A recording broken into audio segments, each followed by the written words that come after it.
Hello and welcome. Sit tight. Catch Dog Concepts will be live very soon. Thank you for tuning in.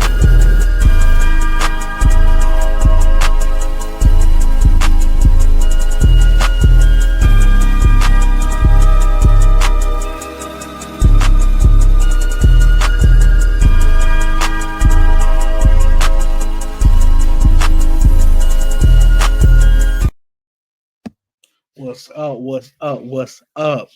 Catch Dog Congregation. We back with another one. We're gonna congregate. We're gonna sit down. We're gonna talk about these dogs. We got a special guest. This brother, program phenomenal. Bulldogs muscled down, not up. We got Cannon Bulldogs. What's going on, brother? Hey, what's going on, man? How you doing? Man, I'm all right. Glad to have you on, man. You know, I got a lot of family members that actually like been following you. I think before me, and they really like your program. So this is really highly anticipated. I think from a lot of my watchers, my viewers, and my family. So I think it's gonna be a good one Okay, cool. Yeah, hopefully it will be. Hopefully for it will sure. be. So I mean, get the people a brief description or introduction of yourself, who you are, what you and talk about how you got into dogs also. All right, so my name is Lester Cannon of Cannon Bulldogs. We are out of Texas. We breed American Bulldogs, Old English Bulldogs, and then we have like a small band dog program going on. So yeah, that's pretty much it. As far as like, what do you mean, like from the beginning, how I got into Yeah, dogs, like let's like go the from the the beginning. origin story? Yeah. Let's do that. Well, let's see, where would I start? So basically, how I got into dogs was when my mother met my stepfather. He had Rottweilers, and I had always liked dogs. I think I had when I was little. I think we had some, I don't know, some kind of mud dogs or whatever. But I was always into dogs and stuff, What you time? know, What as a time was kid. that? Around the time when he had Rottweilers? What time? Like what year? Uh, Probably like mid 90s. About when it was like famous, because everybody had them and Yeah, was scared of them. It yeah, was one of the two. Okay. yeah. It was mid 90s. So Okay. yeah, so like yeah, I had a few mutt dogs before, but as a kid, I was always into dogs. I was always into like wolves and Mm, so I liked huskies and Akitas and stuff right. like that. And then like I said, my mom met my stepdad. He had two Rottweilers. He had like a breeding pair, and think I want to say he had bred them like right when she had met him. And man, now my memory's a little foggy, but I think he did another.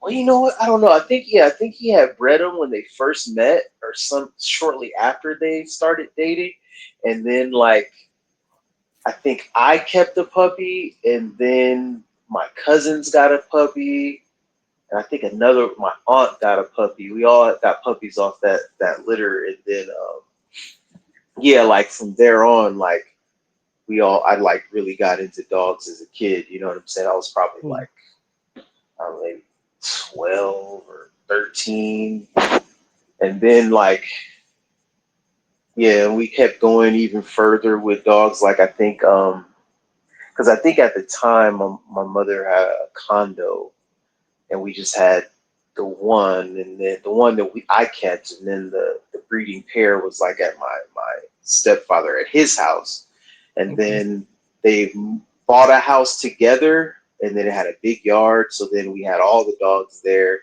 and then after that, like at some point, my stepfather got an American Bulldog, and then like Mm, then I was kind of like, ooh, like I really like that too, yeah. and then oh, man, it's kind of foggy in my memory, but like I joined the military and I left, and but then like every time I would come home, like to visit, my stepfather would have like a new kind of dog or something. So like Yeah. at some point, maybe like in the early 2000s, he got an Alapaha from cattle rustler kennels. Wow. Okay. Yeah, he got I one heard of of them. those. Yeah. And that dog, man, that dog, yeah, he wasn't very big. He was kind of Yeah, a smaller dog, but man, he had like, I just remember he had just like insane drive, like yeah. everything. Them dogs get busy. That's what I know. Yeah, I had like was I've like a seen it. 100% dry. Yeah, Like you would put the food in there, he would just like knock the whole bowl over eating. You would play, he would like damn near bite your hand just playing. He wasn't trying to bite you, but right. he would go so hard to get Wow. like the ball or whatever. He would damn near bite your hand. Just like everything he did was just like He went hard 100% at it. all the time, Yeah, all the time. Like that dog was insane, man. It was pretty crazy. But yeah, he would always have different dogs every because I mean I couldn't have dogs when I was in the military yeah, because I lived in the barracks. So every time I would come home, he'd have like something different, you know. And then he had pit bulls and he had all types of stuff. And so that kind of like was, you know, and then also like when I had the Rottweilers as a kid, like we did like I read a bunch of because back then you know there was no internet and all that shit. So like I would read books on how to do like attack training and yeah, conditioning and stuff. And so like we would like we made our like you know there was no Amazon and what's I can't think yeah. of the name Ray Allen where you could just go and online and order a bike suit and Right. all this shit. So like we made our own sleeves, we made our own little ghetto sleeves and stuff That's like that. crazy. And my stepfather, his friends were also into dogs, so they would come over and bring their dogs and we would like we would have our little we'd make our little fake scenarios and like and we would like had a dog we would attack each other's dogs like attack each other Yeah, that's us crazy. not the dogs us you know we would put Yeah. the little fake bite sleeve on and like he so my stepdad's best friend he had two pit bulls at first he had two and these were real pit bulls they were like really small they were like no more than like 30-40 pounds Yeah. and then we had three Rottweilers at the time, and I remember like he brought them over, and the little pit bull, like he had two pit bulls. One would bite, the other one wouldn't. And Mm. then we had we had three Rottweilers. We had this one real like we had the sire of the dam and you know one of the offsprings, which was my personal dog. And the sire, he was like really big. He was a really big Rottweiler. He was real scary. Like every time people come over, we got to put him up because he was so scary and Yeah. aggressive. Then he wouldn't bite the sleeve like at all. Like he didn't Wow. care. Like I don't know if he knew it wasn't real, you know what I'm Right. saying? But he wouldn't bite the sleeve at all. You know, everybody was all scared of him and shit. His name was Nero. And Mm. then my dog Sheba, she would bite. Like I'll send it to you. You can put it in the clip. Like when we brought, he came over and you know we did a little fake scenario. Oh yeah, she did him on the sleeve Mm. a bunch of times, you know. And so like she was kind of hot. And it was, like I think I talked about this in an interview before, but it was kind of funny. Like when I look back at this shit, I was like, that was real bad. Like I was like Yeah. 15 years old, Yeah. 13 years Somebody could have old. really got hurt. Well, not that. Just like I would take my dog on walks like every day. You know, as a Yeah. kid. You know, like I mean, I was a 12-year-old, 13-year-old, and you know that was like how kids go ride their bike and go to the park. Like I did that stuff too, but a Yeah. lot of that for me would be okay. I'm just gonna go walk my dog, and I'd be gone for Right. like 2-3 hours, or going on trails and shit like that. Hmm. And that bitch was aggressive as fuck. Like she was like anybody that came past, she was ready to chew them up. Like unless they were like she didn't care about kids, she wouldn't try to bite kids or nothing like that. But if there was like an adult sized person Yeah. approached her, like she was ready to go. And I was Oh, like man. 12, 13 years old with I don't know, she wasn't huge or nothing. She was probably, I don't know, 60, 70 pounds. I don't know. She wasn't like no gigantic dog, but Right. still, I was like 13 years old walking around with this aggressive ass Rottweiler. It could have been someone. And Yeah. actually, one time she did almost bite somebody. I Oh, was man. because this was I think at this time I was in high school, and I remember there was this girl that I knew from high school, and I was like I think I was like at a shopping center, and this girl, she was a cute girl, or whatever. She was just like, "Hey, oh, your dog's so cute. Can I pet it?" And I was like, the dog was cool. She was Yeah. actually being cool. So I was like, oh, okay, she's fine. And the girl, and I should have saw some of the signs because the dog was cool. She wasn't being aggressive, but she was kind of like shrinking away a little bit because the Right. girl was kind of like in her space. And then the girl, like, you know how people do that where they like kneel down and put their face, Yeah. like that, like, oh, you're so cute. Yeah. That's the wrong thing to do. Yeah, she like put her face like real fast right down in the dog's face, and she lunged at that girl. I saw it, right when it was happening. So Yeah. I like corrected her, but that could have been bad. Like if I would have been, like seconds slower, Mhm. like I said, I was like, I'm probably at this point I was maybe 14 or 15, but Yeah. That's still it was young, just man. Wow. yeah, like Yeah. That's there's no crazy. way, there's no way I would let my kid, today run around with one of these dogs and be like, oh yeah, just go through the city with this big ass dog and Right. have adventures. Like no, there's no way, man. So yeah, I started off with that, and also and that kind of like a lot of times people are always like, "Oh, do you do bite training and all this shit with your dogs?" And like for me, that's not like I don't say I don't care that much about that, Yeah. but I did that shit when I was 12 years old, bro. Like I see like all these people who are like super into like all the bite work and stuff like that. I was like, I was doing that when I was like an adolescent. So it's Right. not like a big deal to me. And when I was in the military, I mean, I was in the vet corps. I was around Mals and German Shepherds, and I Hmm. got in the bite suit, and we did demos with the working dog handlers, and like Yeah.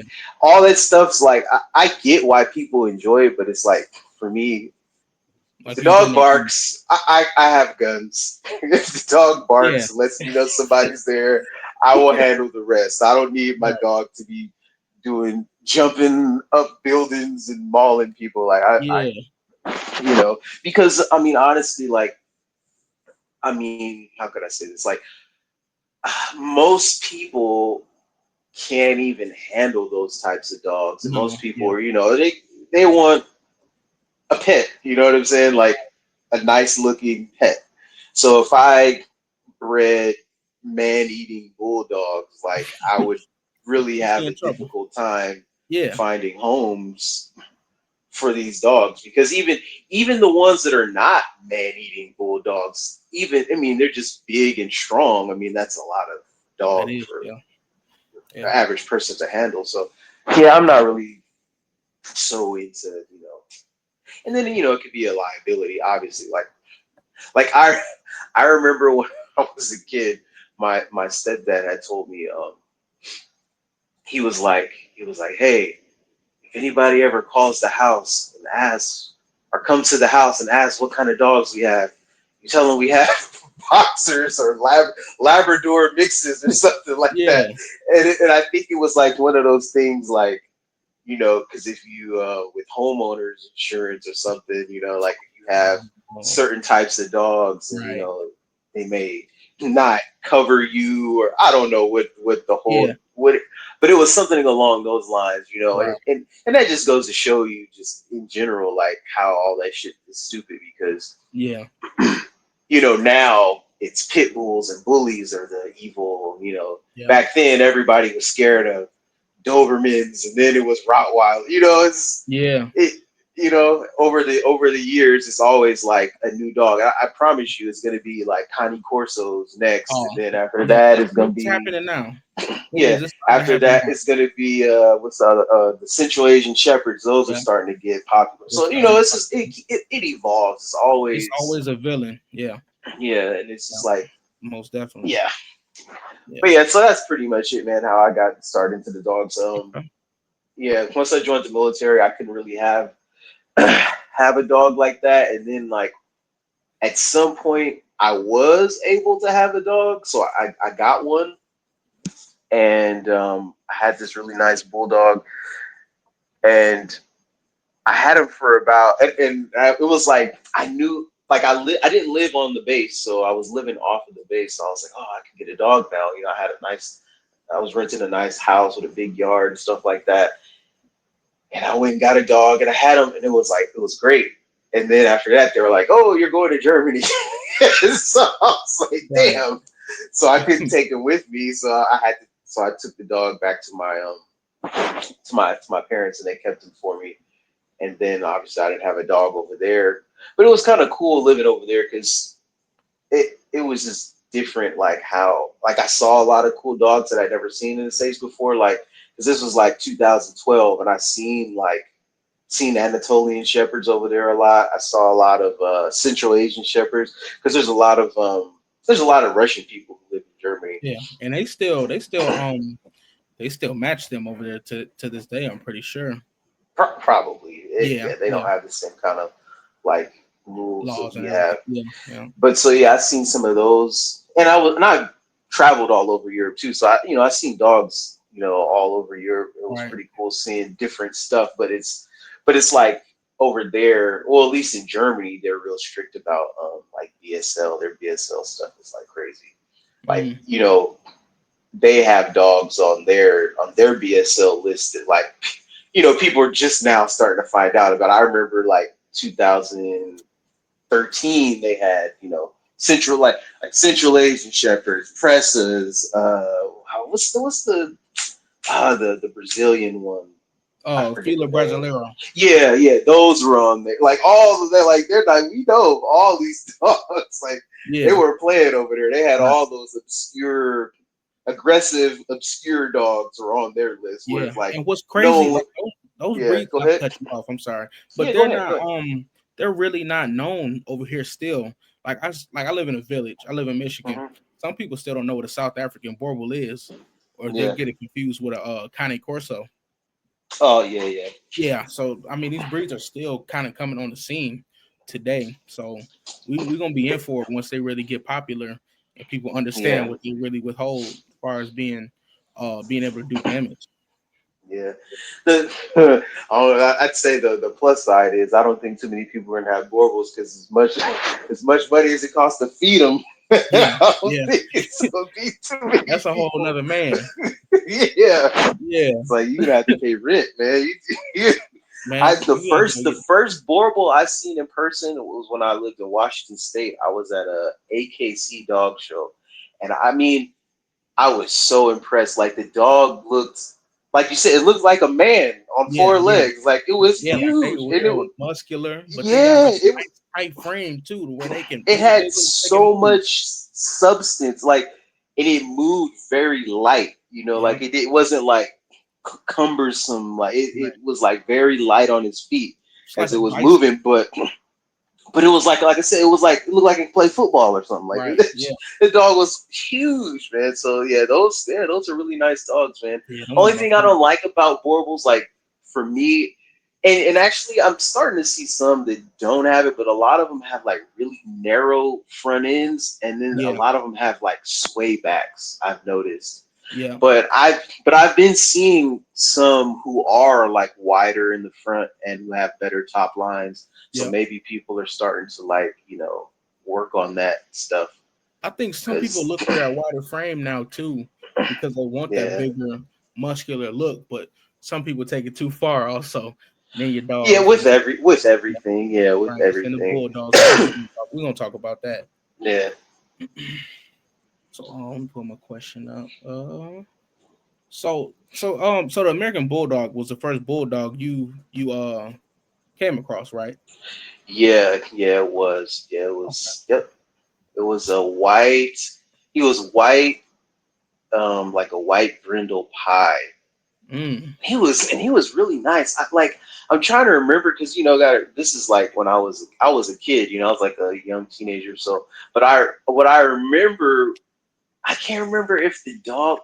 I remember my stepdad saying that somebody from the and I like I said this is kind of foggy, but I remember him mm, saying like someone from the police department because my stepfather and my mother were both police officers, and okay.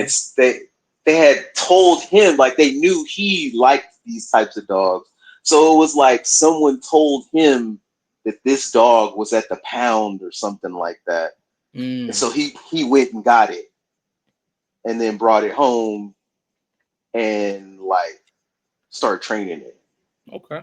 So I don't know, like I don't know if that's a thing, but that's what I remember. It was like someone said, "Hey, this dog's at the pound. I know you like these kind of dogs.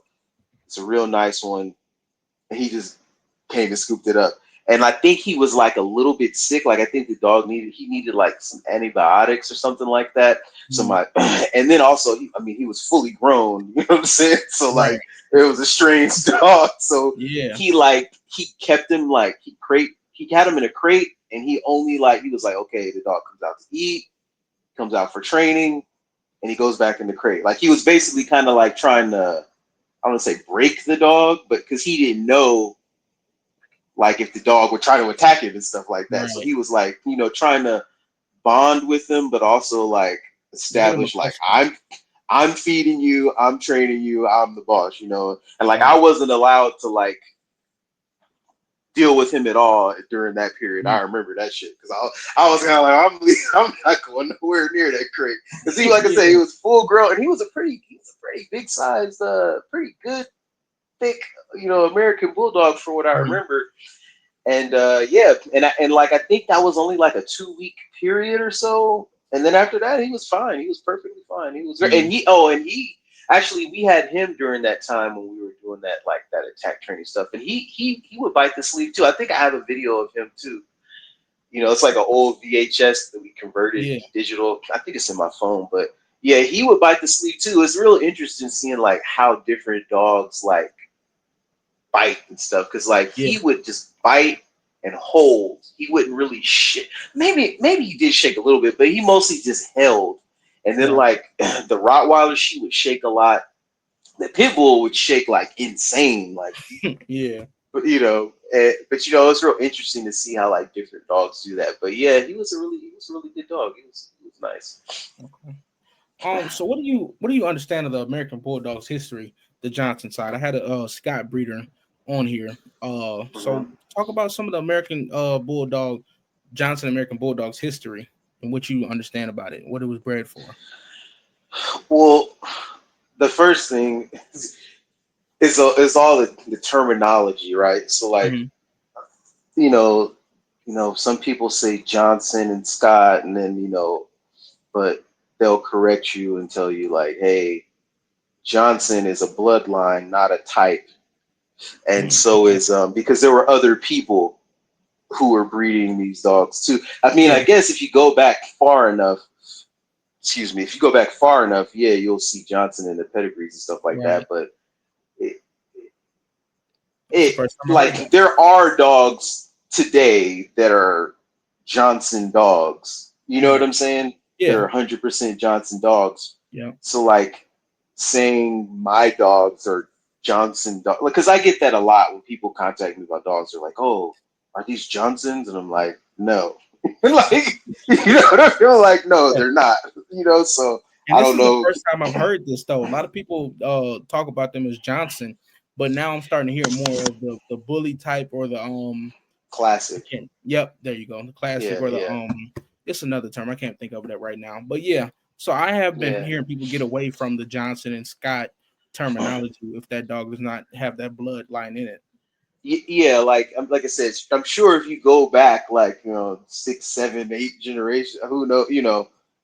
yeah, you'll get there at some point. But like I said, Right. there's dogs who are today only Johnson in the bloodline. You know what I'm Right. saying? So I wouldn't say my dogs are the same as those dogs. But Mm, I mean, that's just, I guess, like I would say it's semantics, but it's not. You know what I'm saying? Because even yeah. on the kennel clubs, if you go on like the NKC's kennel website, and I'm pretty sure on most they don't say Johnson or Scott. They say Okay. standard or classic. You Yeah. know, That's because there's, I mean, yeah. yeah, there's other people other than Scott Scott and too. Johnson. Yeah. So yeah, Yeah. but as far as you know, my knowledge of what they're used for. Obviously, in the South for hog hunting and protecting ranches and, keeping four-legged and two-legged, pests off the farm and stuff like Mhm. that. And so they're just a all-around utility dog. Right. Okay. Um. So when was the oldie English Bulldog introduced to you? Like when did you first see it? And talk about why it was when and why it was created. So for me, the first Old English Bulldog that I once again, my stepdad, he had picked up an Old English Bulldog female that he got from some breeder somewhere in California. I can't remember. This is like a long time ago, but she was really nice, and like so I had that book, The World of Fighting Dogs. When I Mm, was a kid, I got that. That was like I got that book when I was like 12. You know what I'm saying? Like, and okay. Man, you've no, been in maybe I it was for a minute. 13. Yeah, Yeah, you've I been in got it that for a book when I minute. was 13. I think I was in junior high when I got that book, and I still have that book, the same one from when I was 13. Like I have duct tape on the fucking spine to keep it together, and I Right. in the back I have like when I was a kid, I was like, I'm gonna create my own breed of dog, and I had like, I was like gonna mix husky and Akita, Yeah. and I was an American Eskimo dog, like I had my own little plan in the back of my book. I'll Wow. have to send you a picture of it. It's still written in the back of there in pencil. And That's yeah, crazy. but yeah, I read about Old English Bulldogs in that book. I read a lot about a lot of dogs in that book. That book was like my Bible when I was a kid. Yeah. and so like my stepdad had bought an Old English Bulldog when I was in the military at the time. And when I came home a couple times, I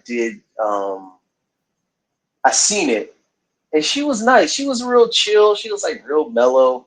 She was more like on the English side, but Mm, she was pretty big though. And yeah. I think he had bred the dog that he kept for me when I left. He bred them together, and the puppies were actually pretty nice actually. Okay. But So there is some variation, but in the oldie English Bulldog.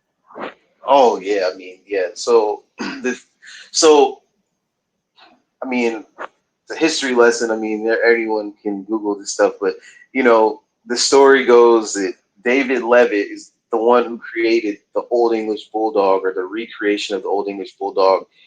He was an English Bulldog fan, but he saw that English Bulldogs, had limitations or Yeah. whatever. So he wanted Yeah. to basically make an English Bulldog that could do stuff. Because Right. obviously, and that's just crazy because if you think about it, he already thought they were limited Yeah. back then, and they're Yeah. nowhere near like how bad they are now back Right. then. So, he felt that he could make a bulldog that could actually do stuff. And So so, that's amazing to me. Like his thought of like, man, I want to improve on this dog, kind of like build onto it, and he did it. I mean, it's established. That's amazing to me. well, but the thing is, so that's just like the beginning of it, right? So Right. then and I may not have all the details and all the what's the word I'm looking for, all the facts Right. completely straight, but the way I understand the story Hmm. went was, he started with the Old English Bulldog. He had his program, whereas English Bulldog to what a pit bull, and then an American Bulldog to what a bull mastiff, and you take Okay. offspring from each pairing, put that together. That's your Old English Bulldog. But Man, like that's at the same time, there were other people either copying what he was doing, or they had their own thing going on with different, mm, kind of the same yeah. dish but with different ingredients. And I think like at some point he like because when you're trying to create a breed, I mean, you have to have a lot of resources. I mean, like imagine doing what I just said, but then you have to do it like three or four different times with completely unrelated, you Right. know, Yeah, that's dogs. a Like lot. that's a lot of. a lot of resources, a lot of time, a lot of money, and you have to, For like, sure. every time you breed, you're gonna have to, Yeah. do something with the puppies, the ones that you don't keep in the program. So I think, like, the way I understood it is that he, other people were involved, and then, like, at some point, it kind of got away from him. Like, I'm gonna say it became too big for him. But like, if I Mm. start a movement and then my movement becomes popular, and then other people start wanting to go a different way with the movement, like, it's kind of hard to, like, steer it back to the Yeah. way that you originally wanted. And so For then sure. I think at that point he just kind of stepped away from the old English Bulldog, and then he just went with the Levitt Bulldog, Mm. which where he could keep his hands over it, to Yeah. and kind of just left the old English Bulldog to everybody else, and he, did Okay. his Levitt thing. But Yeah, the because thing is, like, oh, go ahead. I had a friend say he Hmm. thought it was and he's a real a real fan of the Bulldogs, like all of them. He Hmm. said he thought they used Bordeaux instead of Bull Mastiff. So I guess there is, like, it was, even at that point I realized there is some it's kind of mixed. It's kind of a mixed words or mixed. Well, the thing is, like, it's like, who knows what they, you know what I'm Right. saying? Like Like, they could I have just mean, threw it that at him. was David Levitt's formula, and I've chatted with him, like, on Messenger a couple times and stuff, and he seems like a really, really great guy. He really knows Yeah. his stuff. But I mean, and so that's what he said he did. That's what he said he did. But I mean, there Right. were other people, like, oh man, Jesus Christ, Hermes, like, the Mm. Hermes line was supposedly he used all type, because his were, like, really big. Yeah, they So were like more supposedly mastiff he, to me, I felt like. yeah, so supposedly he used, like, mastiffs and other things, and there were Yeah. just, I mean, like, I wasn't there, but Right. I Yeah. think then, and even to some extent now, like, and that's probably why he got away from it, because the old English Bulldog was kind of like the wild, wild west. Like, I think, like, everyone was just throwing whatever they wanted in Yeah.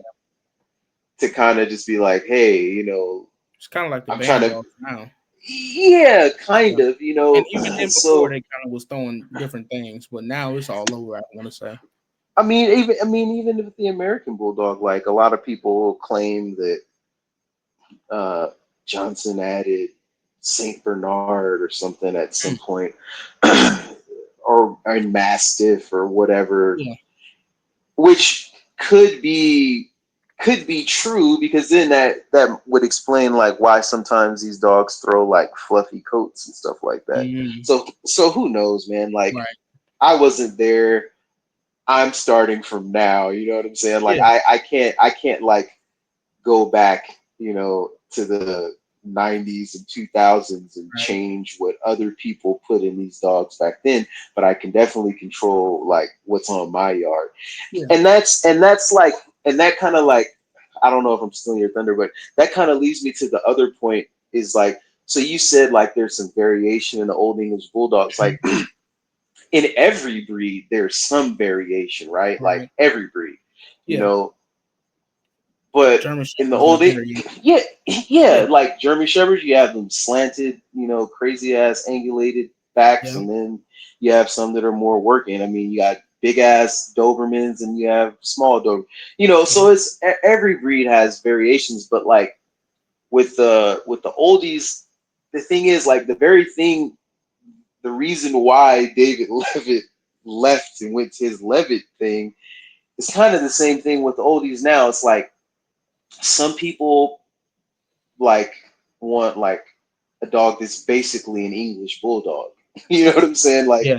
Most definitely. and then some people want, like, this man eating, it's supposed to be able to work. It's a working dog, and it needs to Yeah. catch a bull and all this shit. So, like, you have, like, the far, English bulldog, and then the, like, far, bullfighting, bull baiting dog Yeah. Like that people, little and then, mix. like, and then everything in between. You know what I'm saying? So, like, so yeah, you're gonna get, like, a lot of different variants, because with Old English Bulldogs, right? It's acceptable for you to take an Old English Bulldog and then breed it back to an English Bulldog. You can breed it back to a Bull Mastiff. You can breed it back to an American Bulldog. So like all those and those offspring are still considered Old English Bulldogs. So Okay. people And this will is for say show, or like, this is just for us, like it's just breeders. "What do you mean?" Say for like AKC. Can you like do that with AKC and then put that dog that you bred I, back to English I into so the? I don't think so. Not in the AKC, no. Okay, But okay. I Old just English wanted to. Bulldogs are not AKC registered. They don't Oh, even recognize them in the AKC. See, so yeah. the Old English Bulldogs are generally registered in the IOEBA. Is probably the biggest. Then the ABKC.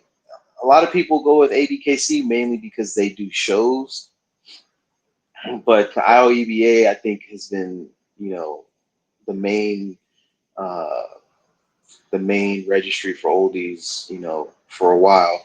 And then some people do UKC, but I don't think very many do. And then there's like a few other like, and then there's OBBA as Mm, well. But I don't, like I said, I think IOEBA and ABKC are the two like biggest ones as far as I know. But okay. um, but yeah, like so when you like you can breed your Old English bull. So this is like what a lot of people will do. Like, so okay, for example, you say like, hey, I want to like my dogs are getting smaller. I want to add more size or mass. Right. Okay, I'm going to take it back to an American Bulldog to add, size or whatever attributes that you feel that your dogs are Yeah. lacking in, or hey, my dogs are losing type, so I'm gonna breed it back to an English Bulldog to, add type or whatever. Like, so so it's allowed. So you, like I said, you have a lot of variance in the breed, and like I like, yeah. So yeah, I'm trying not to like try not to sound like an asshole or anything, but the thing is like the thing is like, so you have this like large variance within the breed, and then you have Yeah. like also you have a lot of different opinions on like what everybody thinks, It should be. a bulldog should look like. Yeah. And like when I first like kind of started like really getting back into the dogs and stuff, like like when I um when I was like getting ready to get out of the military, and I was like, okay, I'm gonna start like setting up my program and stuff like that. I was hunting for good dogs, you know what I'm saying? Yeah. And I would be in these different forums and stuff like that, and I was like, okay, I'm looking for good breeding stock, and I can't tell you like how many, because when they're puppies, they all look great, right? They all look nice and bully and stuff like that. Can't really tell too much. Yeah, I mean, in some cases you can be like, okay, yeah, I know this dog's not going to turn out, or but for the most part, most of the bulldogs, especially when they're like under 8 weeks, they all look good to an extent, right? Mm, So then I'd be like, okay, oh, do you have puppies available? Oh, cool pups. Can I see the parents? And it would just, I'd be like, that's an English bulldog. Like, yeah. that's not an old English. Like that's just that's looks like an AKC English bulldog to me. You know Yeah. what I'm saying? So I'd be like, nope, pass. And I would just like I was contacting so many people, and like puppies would look good. Then I would want to see, because it's like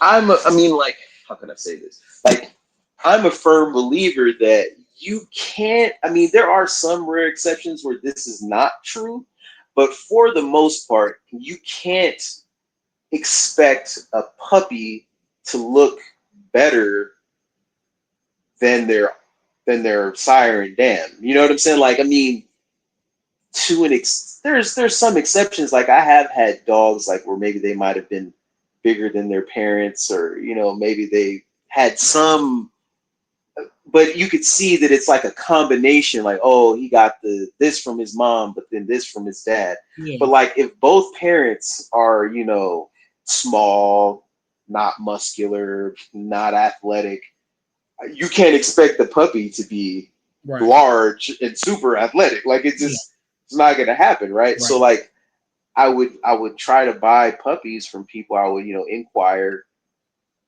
because most people are just showing the puppies, they're not showing the parents. Yeah. And so, you see the puppies for sale. Oh, cool! Look at these pups. Okay, cool. What do their parents look like? They send me a DM picture. English Bulldog. So I'm like, no. You know what I'm saying? And Yeah. it took a long time for me to find like it, and I think it was also because of my my background where I was like I had athletic dogs when Right. I was younger. So I was like, I'm not gonna buy a You're not gonna settle for dog. less. Yeah, I'm not gonna Yeah. buy a dog that's like not capable of doing things. You know what I'm Right. saying? So yeah, finally I did find some that met like my size and athletic requirements, and I kind of started from there. And even those, like, even though some of those, they were nice, but they still weren't like, quite what I wanted, but they Right. were a good start. They kind of got, it was a good start. Yeah. But So let me stop you for a yeah, second. go ahead. Yeah, go So ahead. Go ahead. some So people some people they really you all good. yeah. Some people they start out with like bad genetics and they'll be like, I can breed out of this. Excuse me. Talk about maybe some why you shouldn't start with bad genetics. This isn't something we should have to go over or something I should have to ask you. But some people are like, I'll start out with these bad genetics and I'll breed out of it. So talk Well, about starting with bad. okay. Okay, so you're probably not going to expect my answer, but to an Okay. extent, that is true. That Okay. is true. I mean, you can breed out bad attributes. But Right. so Yeah. my thing is, like, because, I'll say all the same shit everyone else says. There's no perfect dogs, right? No. All the dogs are going to have some faults here and there. The Right. thing is, the art of breeding is balancing good attributes against bad attributes. Yeah. So like if I have a dog that and I mean and that's the thing, like you have to decide that for yourself. If I have a dog that's like just phenomenal, I don't know, just super, I don't know, muscular, big head, all his athletic ability, but I don't know. I'm trying to think of a flaw like maybe he has a slightly high rear. Yeah. I'm not throwing the baby out with the bathwater. I'm going to breed him to a female with an exceptional rear and Mm, a rear, and maybe some of the dogs behind her also, like she wasn't just a fluke. Like the dogs that she comes from also have phenomenal rears. yeah. So then when you put them together, okay, maybe there might be one puppy or two puppies out of the litter that have high rears, but all the rest, have good rears. Now, if the ass is, in the sky, that's a different story. And Yeah. that's the thing. Like, you know, it's like none of this shit is black and white because you may have a dog with like a fault, and then you may have a dog with the same fault, but it's severe. You know what I'm saying? Like you can Yeah. have a dog that has, like I don't really like to use Easty Westy because I don't really like that shit. But let's say the dog is slightly Easty Westy versus a Mhm. dog is just like You this all the bitch way. is You all the way. this bitch Yeah. is California and New York. You know what I'm saying? Like Yeah. like and if everything else on the dog is just amazing, but it's slightly Easty Westy, like I mean, yeah, maybe the people are gonna like kill me for it, but I don't give a fuck. Like I'm gonna use that dog because I know how to correct those things. Right.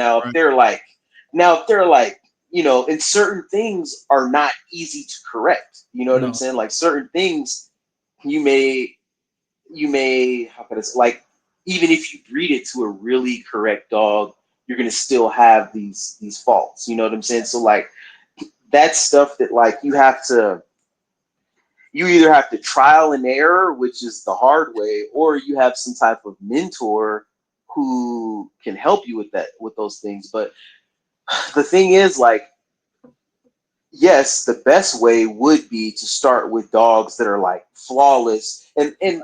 but like I said, there's not going to be no flawless dog. No. So you're going to have to take the good with the bad. But yeah, you definitely want to try to start with the dogs that have the the best attributes and the Right. least amount of faults. Yeah. And that's where, like, I guess, and that's why, like, if you're starting a breeding program, you're going to want to probably go to a really good breeder who has great dogs or whatever that you like, that has something that's has the attributes but not so many faults, because every dog's gonna have some Yeah, it's gonna faults. be something wrong. you Yeah. know the problem is, like, if you're trying to start with a dog that's riddled with fucking faults, or a dog that's just like super mediocre, like it doesn't have, there's nothing about this dog, like it's not a bad dog, like it doesn't have But what's good negative about attributes. It's it? Yeah. just not a really nice dog. Like it's just a very average looking dog.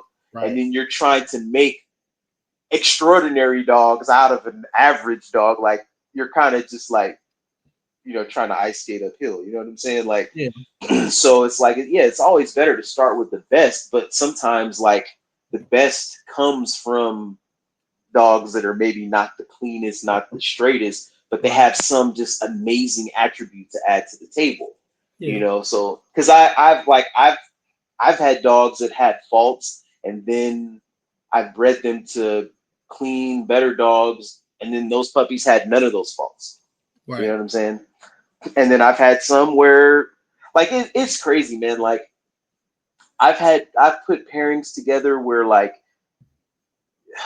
you like, let's say for example, you have a sire and two different unrelated females, and then like you put this sire to this female, and you're like, oh yeah, because breeding is a problem with bulldogs, right? So Yeah. you put these two together, and you're like, oh yeah, these two are, their breeding is going to be perfect, and it's not. And then the Yeah. ones you put together where you're like, oh, this one has a shorter muzzle, and you know, I don't think the breeding's going to be great. All the dogs breed perfect in that breeding. Right. So it's like Yeah. It goes like you that. Yeah. know, it's like you really have to get in the lab and see, and then like sometimes breathing. A lot of people like to talk about pinched nares, and Mhm. it's a pet peeve of mine because I, like people, like when you post your dogs online, people are always looking for stuff to criticize, right? Yeah. So like when they see a dog with pinched nares, they're like, oh, your dog can't breathe, it has pinched nares.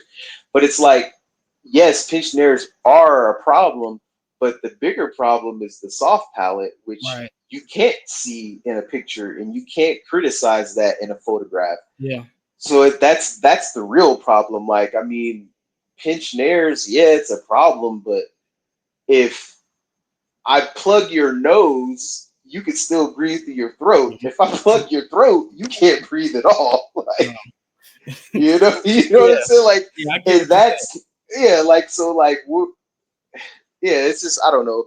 That's, and the problem with the soft palate is a lot of times these bulldogs will breathe perfectly fine until their head changes, and then Yeah. like around 9 months, a year, then they start breathing like shit.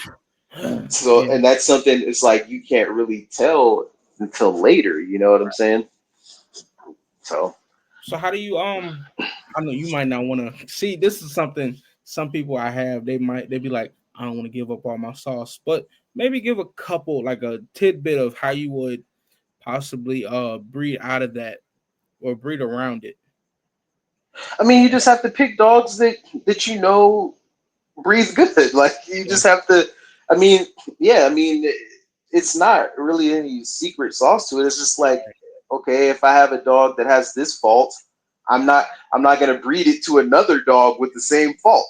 Right. Like, you know what I'm saying? Like, Yeah. you're just asking for, you know, because that goes back to inbreeding, right? So like Mhm. everyone talks, like the funniest thing is like, and I'm not even gonna lie, like I'd say maybe 12 years ago, I had the same opinion. I didn't know everything that I knew now. I didn't know it then. So like, because of the negative stigmatism about inbreeding and all this stuff.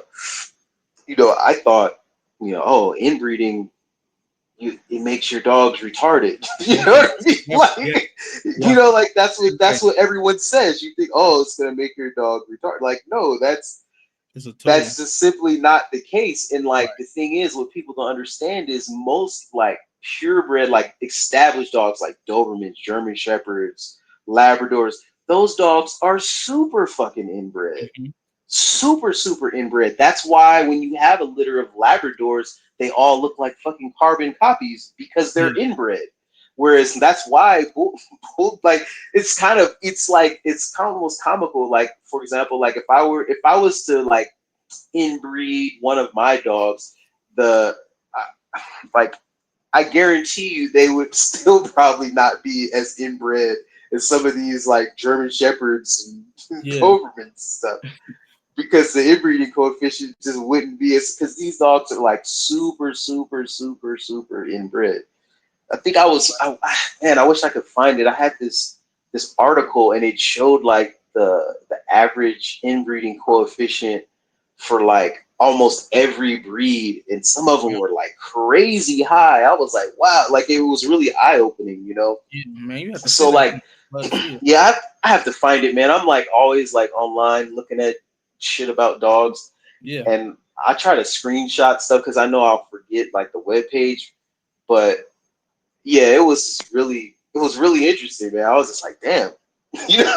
think it was like, I don't want to lie, but I want to say it was Jack Russell Terrier. It was some terrier that was like I know the terriers. I as think you can inbreed them. Like I heard somebody say, you can inbreed the pit bull like a lot. I mean, they can take a lot more inbreeding than most breeds can. I mean, I could see that because they're probably more, maybe they're like a little, well, I don't know though, because a lot of people do inbreed because you'll see. Yeah, I'm not going to speak on that because I don't really, that's not Yeah. really my world, but I could Right. see why. I could see why you could probably do that with pit bulls, Yeah. but yeah, man, it's just the reason why I brought up the inbreeding is because you know when you inbreed, you stack traits, right? So Yeah. you stack positive and negative traits. Right. So man, I think I lost my train of thought on that one because we got off tangent, Oh, but you yes, the nail on the head go, though. You did. but yes, and so like when you're trying to, I guess the reason why I brought that up is because when you're trying to breed something out, Hmm. it's kind of, I guess it's like you're doing the opposite with inbreeding where you're trying to breed something in. So it's like if I have straight stifles and I want more angulation, then I Yeah. breed to this other dog to bring in you know angulation. But then with inbreeding, it's kind of the opposite. It's like I already have the angulation, so I'm trying to keep it. So I'm Right. going to breed these two dogs together that are related, that have these attributes, so I can multiply those attributes. Yeah. You know, but it's definitely not easy, and it's like sometimes it feels like when you're trying to you know perfect a vision, it's like you go one step forward and two steps backwards, and it's very it's very challenging Yeah. sometimes. Yeah. And I talk to some people and they'll get into the heterozygous and the meiosis or meiosis, and I think that really confuses people because then I hear a lot of breeders say, "Oh, it's a science to breeding," which I believe that's true. But there's a way you can educate certain people on it and be able to articulate it in a way where people understand it better and not overcomplicate it to make yourself look better or you're like a guru Yeah, because yeah, for sure. a few words can go a long way when you hitting on a certain topic like we just did now. So and I think you Yeah, did a good job with that, man. So I try. yeah. uh so what is let me see. So what is an oldie English bulldog like? I mean, what's his temperament like? What is it like with kids? Um, what does the drive sit at in your dogs? We can talk about your dogs. You know, because that's what. So, um, hmm. So as far as like with kids and stuff, my dogs are great with kids. They're very, what's the word I'm looking for? Like, I don't want to say submissive, Mhm. but like they know they know how to like conduct themselves around like me and my children, if that makes Yeah. sense. Like they're not like they don't try to challenge me. You know what Right. I'm saying? Like I've never like they're very biddable, if that makes sense. Like I Yeah. don't have to like break them or like Right. whereas like in where on the other side though, like with my American Bulldogs, it's kind of Mhm. the opposite. Like they don't challenge me either, Yeah. but they're definitely A little like hard headed.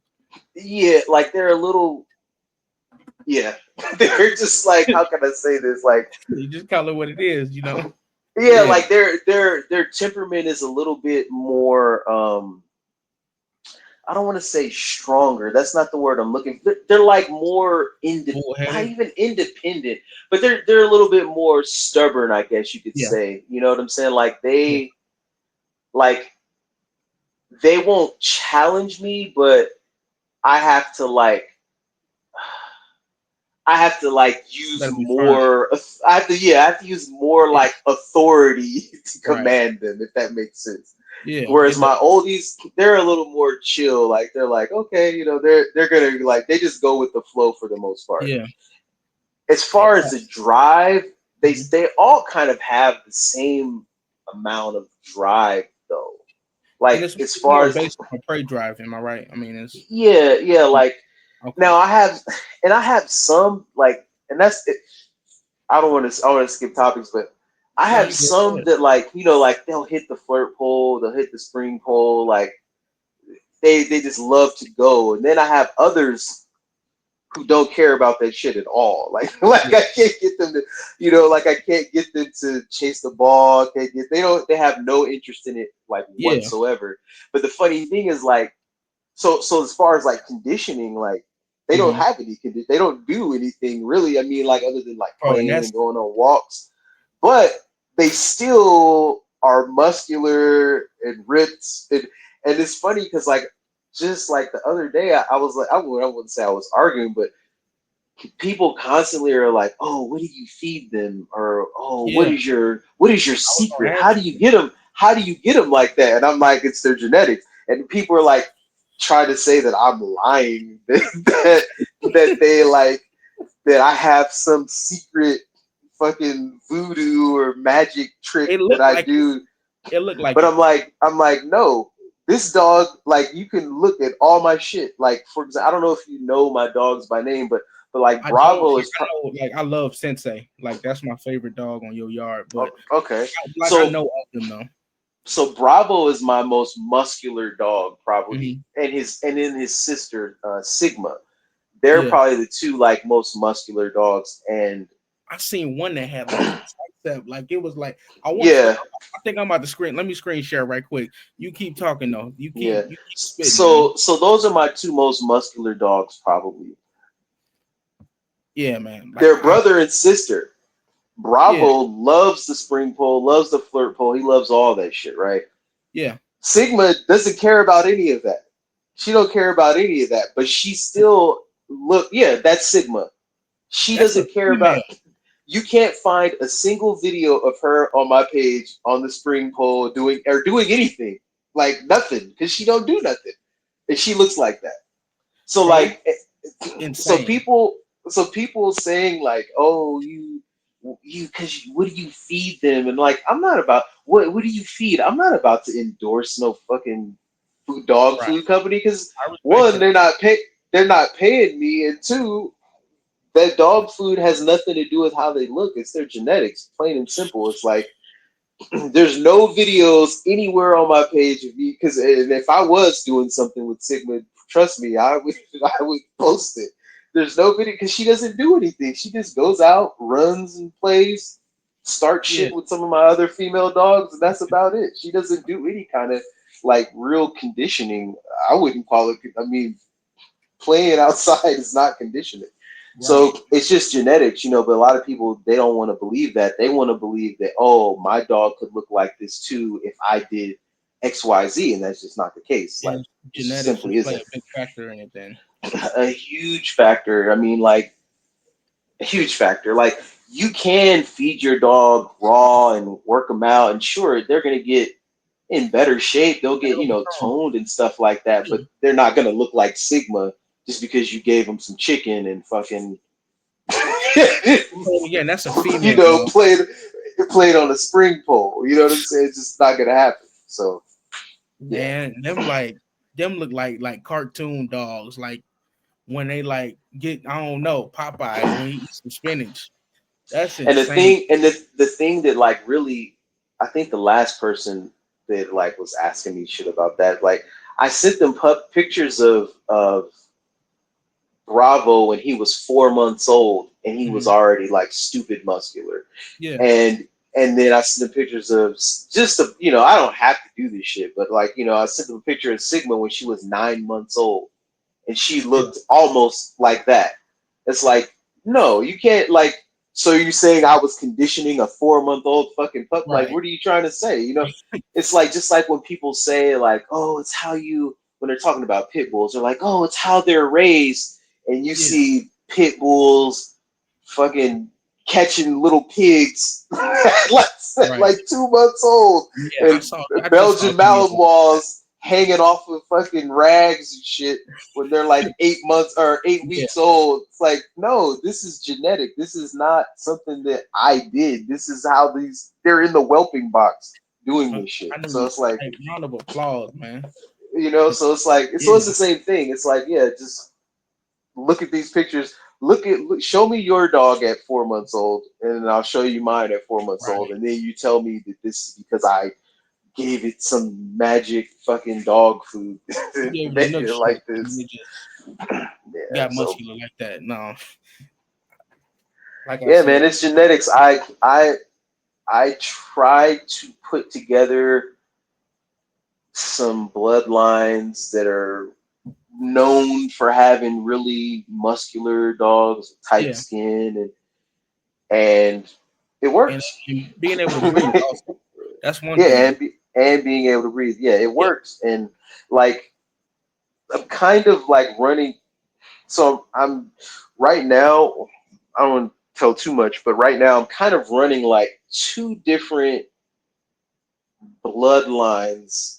hmm, I don't even want to call them bloodlines because they're not bloodlines, but I'm running like two different strains of dogs. So I use one sire and I put him to a female, and then I'm going down from that, and then I have the same sire that I put to a different female, and then I'm going down from that, and then at some point I'll bring both of those strains together through yeah, what I like to call a bridge. So like I'll have another pairing that has the same blood of both strains, but then I'll do an outcross so I can bring those two together. Because right, at this point, I don't want to bring those two together because they do still have some flaws that I don't like that right, they both share. So when I do this outcross, I'm my plan is that will clean up some of the flaws that I don't like, and then I right, can bring both of those lines together because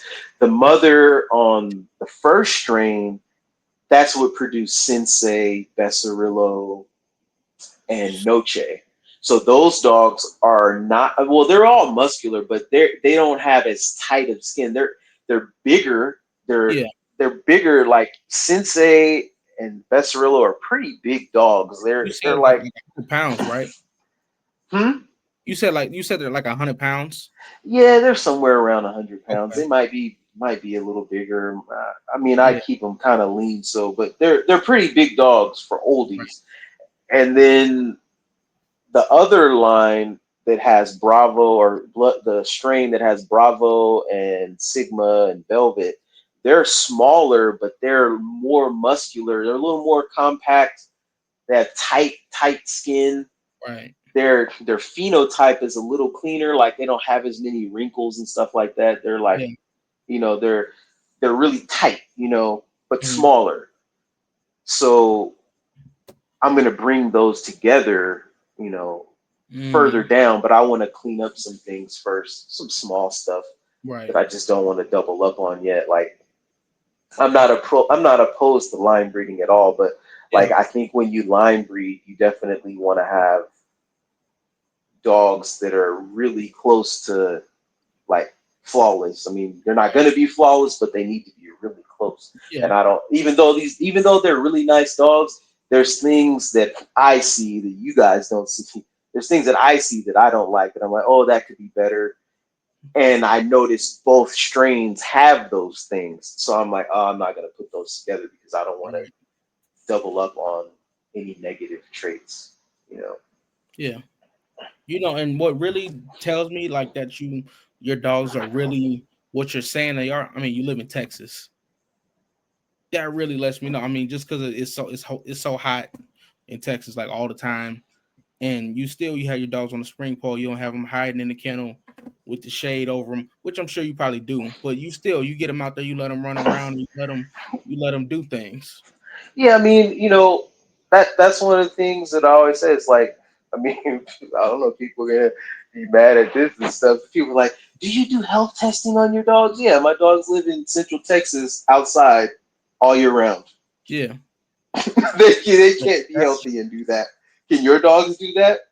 I'm sure right. your dog. I'm not talking about you, but it's like when people No, I ask me, get it's like, yeah, I'm sure you have an embark test that says your dogs are all great, but that doesn't mean that they are. You know what I'm saying? So yeah, like, yeah, like, and yeah, I'm not gonna take my dog if it's 105, 110 degrees. I'm not gonna have them outside on the spring right. That's pole. just not smart. I can't even work out at 110 Yeah, in the direct sun. But I mean, yeah, in the mornings when it's still like in the 90s, I have them go out there and go, and then when it's hot in the middle of the day and the sun is right above them, they're chilling. And then once right. the sun is not, they're not directly in the sun Yeah. anymore. Yeah, they go out there and work some more. But like, and that brings me to another thing, totally unrelated. Like a lot of people always ask me, or they're always talking about like our kennel setup. Hmm. And man, like I have to say, like that's one thing that I have to like say to whoever like listens to this or wants to get into breeding. The most important thing for me, like as a dog breeder, is your kennel setup. Like Mm. hands down. Like I want to say, like it's almost more important than the damn dogs because if your kennel setup, especially if you're trying to do this like at a high level or a high capacity or to a high degree, it's a lot of fucking work, man. It's a Yeah. lot of work. And especially if you have family, you have other things. Like I don't just have dogs. I breed rabbits. I have chickens. I have ducks. I have Mm. horses. I have kids. So I have a Right. lot of things going on. And so it's like your kennel setup. You need to make it as efficient as possible, so it doesn't take so caring for your dogs is not it's not as difficult as it doesn't what I'm trying to say, it doesn't have to be as difficult as like when you have it as in an inefficient setup. Like you want to Right. make it as efficient as possible, I guess is what I'm trying to Definitely. say. Because like I'm always thinking of ways, how can I make this faster, how can I make this process easier, like, and like even when I like the way I had originally wanted to make my kennel setup, I'm so glad I didn't do it that way because well, I guess I could have tweaked it, but it probably wouldn't have worked. It probably because like I don't know if you've seen my setup, but like, well, that's kind of hard to describe without people Hmm. seeing it, but like you just want to make it so it's easy to clean. It's Right. easy to, you have a place, like you have a workflow. Like, okay, I Accessible. come in, I scoop up the shit.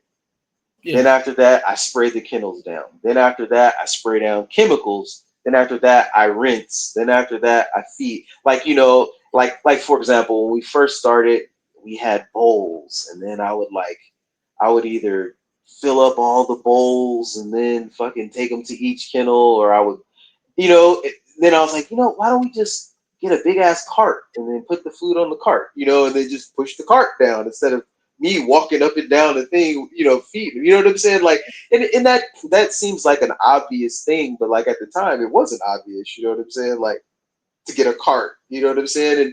And like when I had before I had the slab poured and everything, like I had a different idea of how I wanted the kennel set up to be, and then you know some people were like, hey, maybe we should try it like this, or have you thought about doing it this way? Like it's really good to bounce ideas off of other people because you don't like you what can I say? You don't know, you don't know what you don't know, and then there's just things that you just might not see. It never even popped in your head to try to do it a different way. You know what I'm saying? Yeah. And like our place, when we bought this property, like it was like a complete blank slate. So there was no trees, no shade, Mm. nothing, like nothing out here. So like I ended up having to like over the whole property I've probably planted like I don't even know, maybe like 20, 30 trees since we Wow. moved here. And like I planted, so I have like the kennel is in the middle and then I have a yard on each side of the kennel, Hmm. and I had planted like some trees. The first time I planted, the dogs like completely destroyed the tree. So like I had to so then I ended up just building a shelter for them so they'd have some shade. And I like, okay, the sun comes from this side, so I'm gonna put panels on this side because it's just for shade. It's not for Right. like a house. So I put panels on the side where the sun rises and yada yada yada. And then on the other side, I tried again with the tree, and I ended up having to like put fucking chicken wire around the tree, and they were still chewing on it, but they didn't chew on it enough to kill it, and now it's doing really good. And like it's just like so many things. Like for example, you said I live in Texas, it's hot as hell. Mm. Trees need water. So what I decided to do was I was like, okay, I'm gonna put. I have like 120-gallon tub for the dogs to like climb in and cool off, and I put Hmm. that like right under the tree. So every time they get in and out of it, it waters the it waters the tree. Oh, You know, that's I pl- I have like some auxiliary kennels behind my slab, my main kennel. I have some extra ones back there. Same thing. There's no shade. So what I ended up doing is I planted willow trees all like, and willow trees will grow from like a really small, like you can just basically cut a piece of a willow tree, stick it in the ground, and it'll grow into a tree. Like it's really that simple. So yeah. what I did was I took a bunch of cuttings and I put them around those kennels, and then all the runoff water from when I clean the kennels kind of goes in that area, so it's always like a little bit wet, and boom, now I have like a fucking like a 12-foot tree around that kennel to create shade. So it's Yeah. just like there's all these like little things you can do. Like just recently, I started putting and I don't think it's helped that much so far because flies are a real big problem in the kennels. Yeah. But like I put like pots all throughout the kennels that have mint plants in them, and mint like flies don't like the smell of mint, neither do mosquitoes. So I put pots with mint, and mint's like really cheap and easy to grow. It's almost kind of like a weed because it'll grow so much. But I put that like around the kennels, and it's supposed to help keep flies away. And I also planted some in their yard. Excuse me, I planted some in their yard, so like it helps keep the flies away. So there's Right. like all these like little small things you can do to kind of like Just better help. your And, kennel. and and on top of that, like it smells good too, so it doesn't smell like shit and piss in your Yeah. kennel because you'll smell mint instead of Right. dog piss. And also like when I put it in the yard, in their yard, when you mow it, it smells, because you can cut it and it'll smell. So there's Yeah. like all these like little things you can kind of Right. do to help with like kennel management. I don't know if I mean I it's not really. I don't have no sponsorship through this company or nothing. But there's this company because like flies for me are really bad because of all the dogs plus the horses and stuff. Right. So There's this company. I forget what they're called. Fly Predators. Have you heard of them? I haven't. No. So they like breed these, like there's these little wasps. They're like super tiny, like tiny, tiny. You barely see them. They look like they're the size of an ant, basically. And what Mm. they do is they go inside of a fly's egg and they lay their eggs into the fly's egg, so the Wow. fly never hatches. And Yeah. they call them fly predators. And you can like get a subscription and you just like sprinkle them wherever the flies are, and then they hatch and they basically, kill all the flies. And them Yeah. shits work, bro. Because I had like one year it was just bad, man. It was so bad with the flies out here. And they and the flies get on the dog's ears and they like bite on their ears and they get all that crust on their ears and stuff. And I tried them and they worked, man. Like, cause a lot of farm people were recommending them, so I was like, oh, let me give it a try, and it worked. So Wow. there's just like all these different things, cause that's like one thing I think like a lot of people don't talk about. It's like kennel management. Yeah. You know what I'm saying? Yep. Like kennel management is like really big when you have a program. And when I say program, I'm not talking about fucking like two dogs. Those are pets. That's not a Yeah. program. When you have like a lot of dogs, you have to like manage that shit. And it's like almost like a full-time job. Like and stuff that I use every day, like I have like knee-high boots, you know what I'm saying? Because you're Hmm. gonna get water everywhere. There's different cleaning chemicals that I like wrote because I don't want to use the same chemicals all the time because some things can be killed by bleach and some can't. Yeah. And diatomaceous earth and Yep. I've plus heard all of that. your dewormers and just so much shit that you have to keep just to keep your dogs healthy and stuff. And Right. it's just like water hoses, bro. Like I was like, bro, you don't even know I was the fucking water hose king, bro. Like because either the dogs would somehow get the water hose and tear it up, or like just being out here in the Texas sun, they don't last. No. And I kept buying them at like Lowe's and Home Depot, and the water hoses were, they last like 6 months and then they bust. I try to Wow. repair them, but I did find like one company, the hoses have lasted me. Like none of these hoses that I bought have ever broken. From this one Yeah. company, and Long and last. that was a problem because water hoses are expensive, especially if you get in like 100-foot ones. Yeah. Them shits are like almost $100. Yeah. They last for 6 months, and you're constantly replacing them. It's so much shit, bro. It's so much shit. Like that's the part that nobody talks about. Yeah. Like No. I Yeah. even Right. I even tried to have a custom, like, because I don't know what you use to pick up like dog shit, because that's something I do every day. But like I have so I have concrete in my kennels, and then I had put what is it, yeah, an epoxy over it. So I used in the past, I used like the big dustpans and a rake, but I didn't Hmm. want the not a rake, a hoe. But the hose will scratch up the epoxy, so I use like a plastic rake to scoop up crap. But then I use those plastic dustpans, but those don't last either because they're plastic and it's Yeah. Texas sun, and they just dry up and they crack. So I had this metal shop. I had to make me like an aluminum one, but like that was like that wasn't expensive. Yeah. I Actually, bet. was it aluminum or stainless? I can't even remember. But like, because the first one they made for me was too damn heavy. You know what I'm saying? It was like I thought about it that. I'm like, was probably too heavy. yeah, it was like heavy Yeah. as shit. I was like, I mean, it was heavy without shit in it. Then once they I put the shit in there, I was like, Yeah. You. this Oh. shit, yeah. So that didn't work. So then we made another one that was smaller, but and then like, so it's just like I'm always trying to come up with like new ways. I've never been so excited for a shit a shit shovel in my life. But these are things I use every day. You know what I'm Yeah. saying? So I'm like, my model is like with stuff that I use every day, I want like high quality shit. Like if, Right.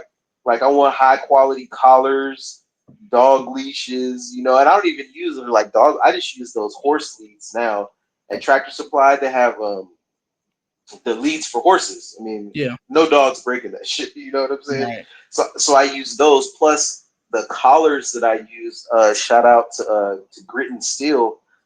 The D ring on those fucking collars are so thick. They're made by a Yeah, company called Grit and Steel. gear. The Yeah, the D I'm familiar ring with it. is so thick that my other leashes won't even fit on it. Yeah, like I had those Cobra buckles, it won't even fit on there. So like now I just use the horse leads because the clip is big enough to go on that right. collar. So just all high quality stuff, I'm gonna man, keep that that in you mind. use every day. Huh? Yeah, I'm gonna keep that the horse lead in mind because I plan on getting the Borbles. Yeah, and they're This not that expensive. They're only like $13, but oh they're made out of like I think it's like a nylon rope. yeah, Yeah, they're solid, man. You can't go wrong that's with about a those. pony on the leash. The Yeah, Borbles. yeah, Yeah, damn near, yeah, damn near. And for I sure. know them shits work because my wife, she actually had one on our horses, and we have like these really thick iron fucking posts for when she ties out the horses, and Yeah, like the horse had spooked, and the horse it spooked, and it tried to break free of that shit, and it didn't yeah, break, and he pulled the knot so tight you could like we couldn't untie the knot because the knot wow. like but the clip it didn't break off, you know what I'm saying? Yeah, So like I think if a 900-pound horse can't right. break it, I feel confident that my dogs won't break it, Yeah, so yeah, that's a nice that's some game right there. So yeah, whenever, yeah, yeah, y'all keep that in mind. That's yeah, tractor a game supply, right man, there, get them man. horse leads. A lot of people don't talk about kennel setups and how important that is. It's so important, man, because Yeah. like if you don't have a good kennel setup, especially like as far as the cleaning part, Hmm. if it's like hard to clean, then you're not gonna want to do it. You know Right, what and I'm saying? You'll it'll be get stressful, especially you out there in the heat. I know you. Oh, yeah, man. It's you rough. be there It's melting. sometimes I gotta like take breaks, man. Like Yeah. I started. I have a workshop, I have a workshop off of my house. Uh And huh. like the thing is, when I'm outside working in the kennels and cleaning and taking care of the dogs, like I don't like going in the house. Because once I go in the house, I'm not gonna want to go back outside Right. again. Like, so I have a fridge in my workshop. And I'll go in there and drink. I keep it stocked with water because like once I go in the house, I'm not going back outside. Yeah. But like, yeah, man, I don't like so I was in the military. I used to get up early as shit all the time. So I hate getting up early now, but it is great when I do get up early and I'm able to get everything done before it gets like too hot. Because sometimes, man, like I'll feel myself like fading, bro. Like I'll be out there if I get a late start, because it's like that's the thing. Like it might take me 2 to 3 hours every day to do everything. Because like I Mhm. go, and that's not even including like when we have puppies and because that Yeah. just takes more time, because I Right. gotta, either feed and clean up their area and then take them out. Yeah. So it's I don't even talk about with puppies, but just like between having to take care of rabbits, chickens, ducks, and dogs, I might be outside for like 2.5, 3 hours, and like I sometimes like hour either the summer, an hour two comes around, I start feeling myself getting a little lightheaded. I'm like, Yeah. man, I gotta. This is just so hot, bro, Right. and you're out there moving and walking and carrying dog food and scooping up dog shit, and you know what I'm saying, and running Yeah. around Yeah. with the I feel dogs. you. I think, yeah. So it's just like if you have an efficient setup, it makes it a lot easier. But Right. if You can you get in, if get out. if you gotta haul water and do this, and it's just you gotta have a good setup, man. It just Right. makes it so much easier because like my normal workflow is like this, right? I go out in the kennels, I decide who I'm gonna let out. So like I said, I have the 2 yards. Generally, I only let like two dogs out on each yard Mhm. because I only usually let out a male female pair because if you have same sex pairs, they don't really Yeah. that's not really a thing Hey, over yeah. here. We don't. Yeah, so I let out usually four dogs, and then I have I have crates because that's the other thing people don't talk about. Like I have some dogs that will they'll shit in the corner of their kennel right there, and that's it. And then I have dogs that like will shit like right in the middle of the kennel, and they'll run all through it. So there's Oh, not even any shit to clean up. Like every day, almost, it's like I have to give them a bath or wash them down because yeah. they just go crazy in their own shit. Like like it's just insane, bro. Like every day, it's like every day, it's like I know when I get to your kiddo, it's gonna be a murder scene in there every Right. day. So I have like several crates that I can take those dogs out, and put them in the crate because I know I'm gonna have to like thoroughly sanitize the crate, and you can't have the dog in there when you're spraying, No. sanitizing, chemicals in there. So Yeah. yeah, I'll take everybody out who's gonna go out and play, and then I put the dogs in the crates, especially the ones who especially need it. I put them in crates, and Hmm. then I start scoop all the crap out, then come back, hose it down, and then sometimes I might have to go over with the scrub brush, Right. scrub it down, then rinse. Then once all the doo doo is removed, then I go in with sanitizer, spray all that down. Then I let that sit for about 5 to 10 minutes. Then I rinse that off. Cause see, some chemicals are like, oh yeah, you can leave it on there after. I'm like, nah, nah, nah, nah. I'm not. Right. Yeah. I'm I don't not trust. leaving that. Yeah, nah, me neither. I don't Yeah. trust that shit. And then some of it can be bad for your kennels too. It can make your kennels rust out too. Right. So yeah, I always rinse all that stuff off, Yeah. and then I bring the dog. Then I bring the dogs back in, and then I feed them, and then I'll let out another set of dogs. But then I put all the spring poles and stuff up because I don't want them getting bloat. Trying to fucking get on the spring pole after Yeah. just eating. And then I'll hang out with them for a while, and then I'll go in the house. Right. And then I I come seen out. that. Not to cut you off. I seen that Yeah. video. Your dog climbing the ladder. Like I think Oh both of yeah. them. That's crazy to me. Like you, like they like they're like it's like they're so well versed in like jumping and landing. Like how do you are you ever scared of them jumping from like a spring pole or coming down? Because I see some of them they'll backflip or they might land a little wrong. Are you ever scared, or do you like what do you do to prevent an injury or make sure they're not going to get hurt while jumping and landing?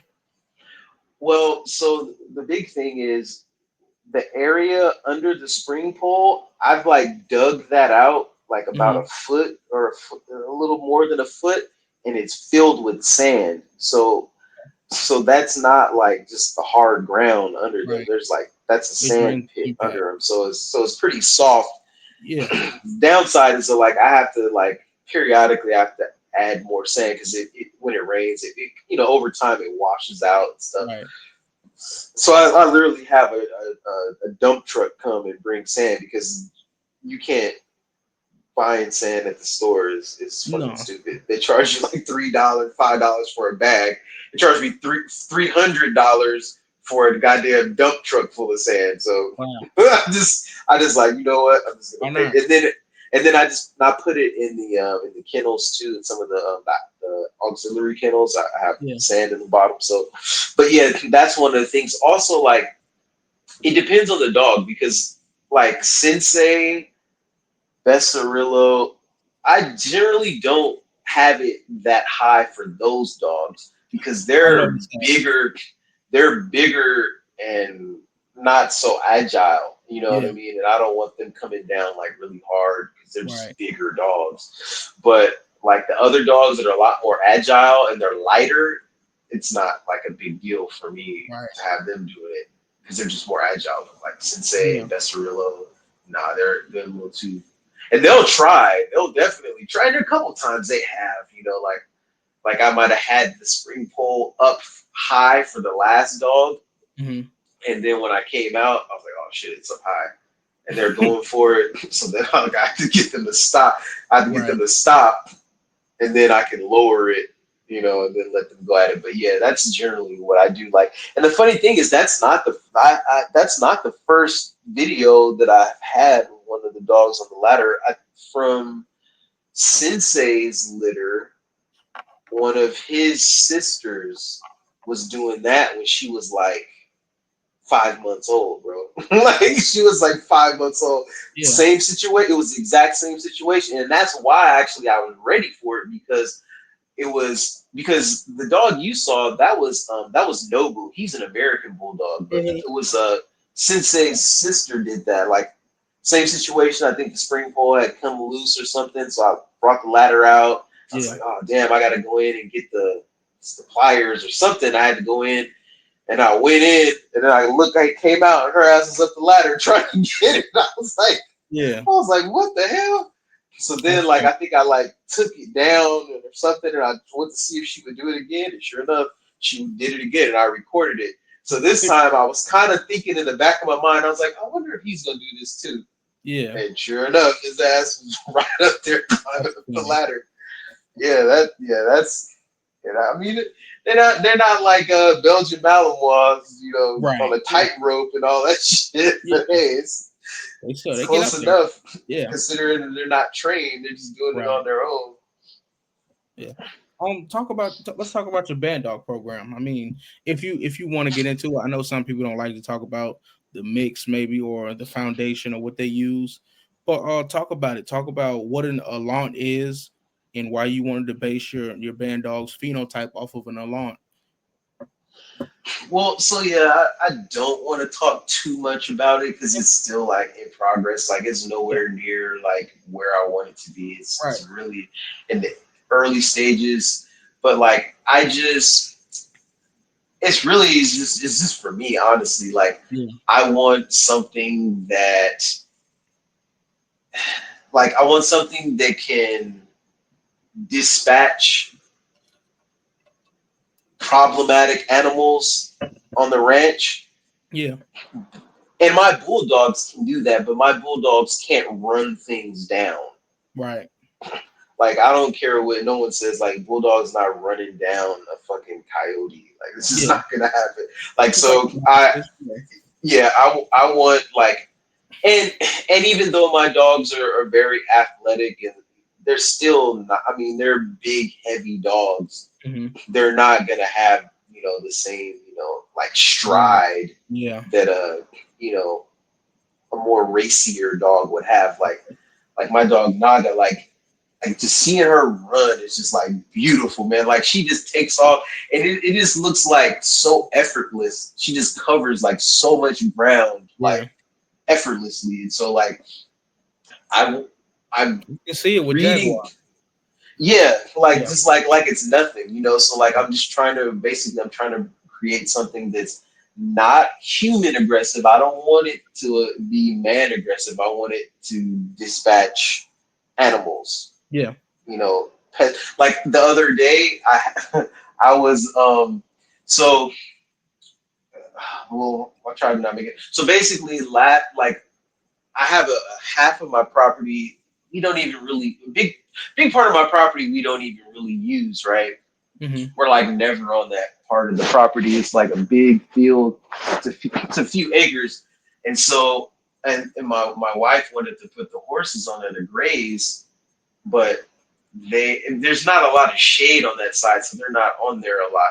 Yeah. And but I still gotta like mow it and stuff. And so like I was like, oh well, cool. I'll put the horses over here and they'll eat the grass, and then I won't have to fucking mow it. But then like they didn't eat it because like I guess it was too late in the season and the grass was kind of like nasty, so it was like Mm. oh, the horses didn't eat it. So the grass was like long as shit, and then by then it was kind of like starting to get winter, and I just didn't feel like cutting it. So the grass was like super long all winter long, and then the spring came and the grass was like real high, right? So I was like, all right, the horses ain't gonna eat the shit. So I was like, I got to cut it. Yeah. So I had the dogs out with me. Well, I didn't have the dogs, so I was cutting the grass, and bro, like because the grass was so high, and it was like from like the fall all the way to the spring.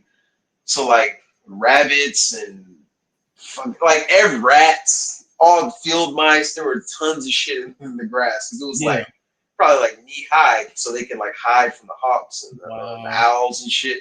So when I was cutting the grass, I'm not even bullshitting you, bro. Like one time, was a jackrabbit, but I would have swore to God it was like a coyote puppy or something. Yeah. Like Or something. because it had his ears pinned back. And it was Oh, big as fuck. It was a jackrabbit. I was like, is that a fucking coyote? And you know what I mean? And yeah. I got off my board and I tried to creep up on it and I was like, okay, that's a jackrabbit. I was like, what the fuck? So then after that, I took Malta out and I let her run out and like I was cutting the grass and like as I was cutting the grass, shit was running out and she was catching that shit like left and right. I Mm, didn't even know if she would do it because well actually I was mowing by their yard and something ran out. It was a big ass rat.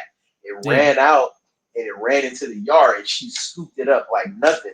So I was like, okay. So I went and got her out and I let her roam while I was cutting the grass. And then she was just like she was nabbing them shits. So I was like, Mm, okay, cool. Like because yeah, we have like rabbits are real bad out here. Like wild rabbits, they're like yeah. everywhere. They destroy like so much stuff. Like I had I mean I don't want to get too off topic, but yeah, they destroy everything, man. So like yeah, she was catching them left and right. It was pretty impressive. But I Yeah. didn't let I will say your I bird dog didn't is beautiful, man. oh thank you. I Especially the appreciate it. jaguar. Like I told my friend the other day, I was like, yeah, I'm about to interview him. Like his dog, like it kind of like he kind of don't even look like a dog in some way. Yeah, he's looking crazy I'm sometimes. like, dang, what? I think it's because he has that pigment around his eyes. It makes Yeah, I don't know. It looks weird. It looks like eyeliner or something. It looks crazy, but yeah, yeah, sometimes like his head shape is very like weird, and his his ear crop did not go the way I wanted it. Like his ears like were like folding towards the middle of his head. I don't know yeah. what happened with his ears, Wow. man, and I got tired of going back to the vet. They weren't doing a really good job of posting, but I think I'm gonna go to it. My friend recommended me this vet in San Antonio. Actually, no, it's not a vet. It's like a service that does ear crops, and they did like a really good job on his dogs, and they charge like way less than what my vet was charging. So Mm, I think I might try them for the next litter, but yeah, like I said, I just want like a super high performing dog that can run shit down, yeah, but still can. I mean, and I guess it might be a little redundant. I mean, like there are like stag hounds, yeah. bull lurchers, and stuff like that. They can do that stuff too, but I want to put my own, Your own name on it. Yeah, or your my own. own stamp on it. Yeah, so Right. yeah, and it's not like it's definitely not my highest priority. Like I would say it's my old English Bulldogs, then my American Bulldogs, Hmm. and then band dogs. Like I probably won't even do another band dog breed. I might do one. I might not even do one next year. It might not be till like 2027. Mm, Because honestly, I don't want to breed any of the dogs that I have here together. So yeah, any of the band dogs, I don't want to breed any of them together. So I need to get another dog or find a stud, but I'll probably just end up buying another dog. And I haven't decided on what is the next piece that I want to use. It might either be like maybe perhaps a greyhound, yeah, but then I also kind of want to add some terrier influence too. So I'm not sure where I will go next. I'm still debating it, and like I said, it's yeah. not like pressing right now. But Right. yeah, they're a lot of fun. They like it's with the Bulldogs, like they are kind of a Swiss Army knife of dogs. Like they can do a lot of things, but like I would say like Bulldog is like smash and grab. Like Yeah. I'm gonna come in with you know power and This is my last explosiveness and question just too. bam. I'm just gonna come in with power, overpower you, Yeah. and just but not. I'm not gonna run long distances and Right. chase you down, and that's what I want these dogs. I Yeah. want like a super athlete, and more of an endurance type dog Yeah. than a power dog, if that Okay. makes sense. Oh, Yeah, so this my last question, brother. I'm gonna let you yeah, go. yeah. This is a great interview, man. Like I said, I appreciate you. Um, so I've asked the other bulldog breeder I had on here. Hmm. So what bite do you think is more efficient or powerful? Let's say efficient. We're not gonna put powerful on there. Either the bulldog type muzzle bite or bite, with this more smashed or splished in the face, or the snipier or longer muzzle, like say for instance a German Shepherd or a Malinois. Well, I think there's like two parts to that. I Mm-hmm. think it depends on what they're biting. Yeah. Okay. I think for like biting a limb, I would probably say like the more snipier muzzle, Yeah. because like if you think about like I guess I would think if you think about like an alligator's mouth, right? Like if, Mm-hmm. if you get clamped down in an alligator's mouth, like say towards the middle, you gotta go through all those Yeah. teeth, You got to pull through all of that. you know, to Yeah. get out of there. Like it's a lot more difficult than Right. if you got bit by a much shorter surface area to get out of. But I mean, that's the what's the word I'm looking for? That's like the physics of it. But then it also depends on who's biting you, because like if you have that alligator shaped mouth, Mm-hmm. but if you take some damage and you let go, then versus like let's say a bulldog who has it may have a shorter mouth or whatever, but Mm-hmm. if it gets a hold of you and it don't never lets go, then who's more efficient? You Right. know what I'm saying? So Yeah. Yeah. that's the kind of the way I look at it. I'm not saying that all longer muzzled dogs are going to let go, but Right. I, I feel, I mean, maybe I'm wrong in this, but I feel like a really good bulldog is Mm-hmm. probably, I mean, like, even though it's bullshit, I mean, there's literally a myth of pits having a locked jaw. I mean, Yeah. we know that's bullshit, but I mean, all bullshit is based on some truth. Right. You know what I'm saying? Yeah. No one ever said that a fucking German Shepherd has a locking jaw. Right. You know what I'm saying? So Yeah. like I don't know.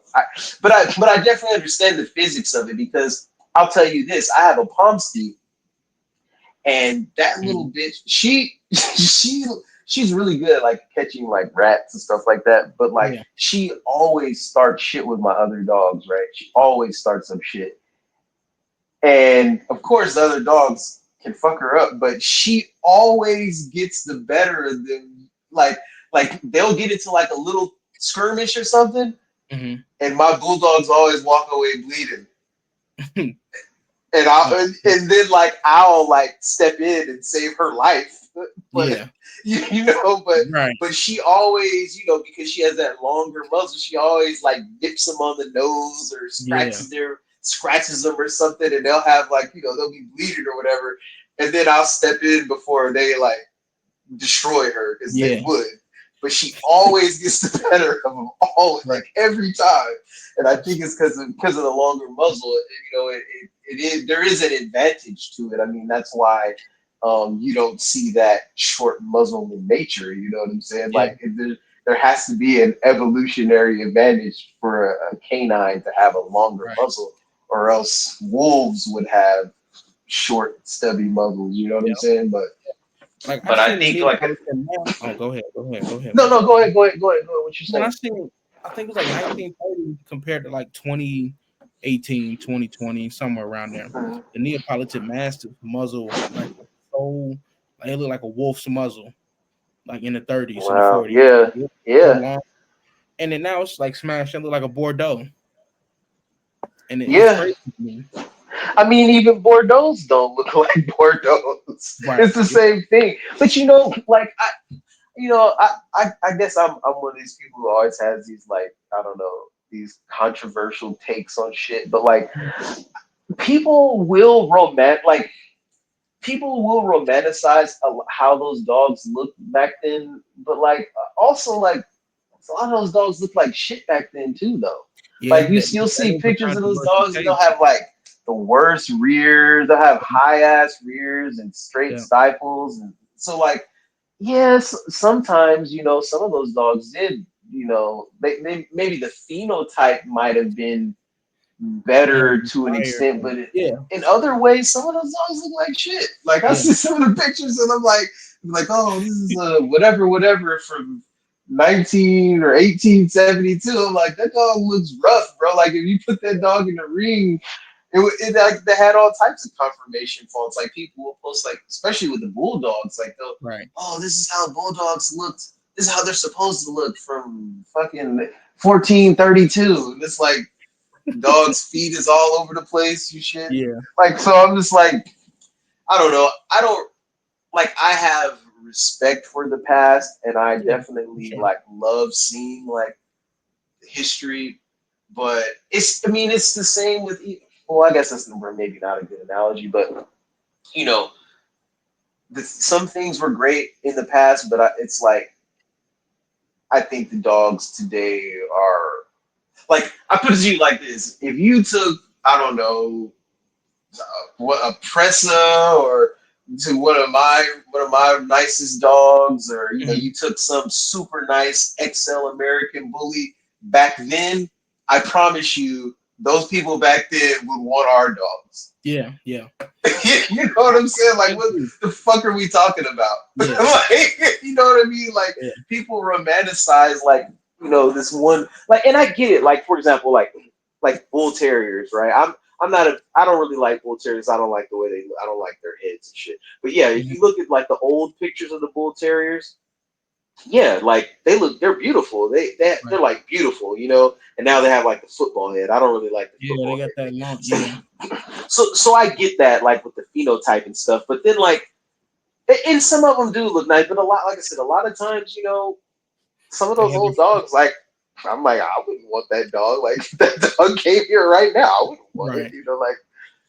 Like, I think there's a sweet spot. I think maybe like more like, maybe if you go back to, let's say, like maybe the 80s or 70s, maybe, but those really, really old pictures and stuff, like some of them dogs, and actually even some of the dogs from, 70s might even be kind of If it, yeah, ass.